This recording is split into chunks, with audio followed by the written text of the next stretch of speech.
¿Qué tal, gente? ¿Cómo les va? Bueno, espero que muy bien.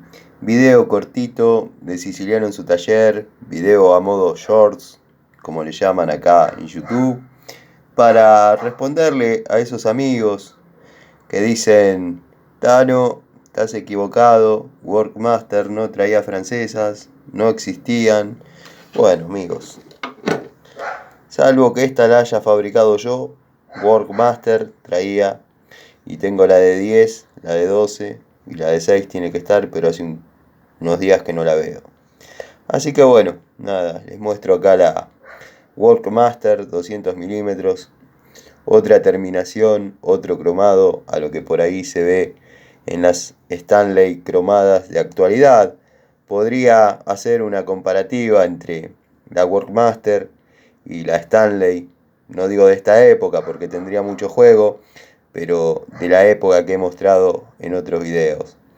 Créanme que la diferencia de terminaciones son abismales. Esta viene más bien pulida, la otra viene rectificada, llamémosle. Así que bueno, nada, video cortito para esos amigos que consideran con buena onda que Workmaster no traía francesas. Acá tenemos una, la tengo más o menos desde el año, no les quiero mentir, pero el 95 era seguro. Año 95, 1995.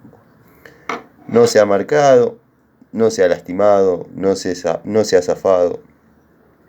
Como para, bueno, ir cerrando algunas dudas de ajustable barra francesas, ¿no?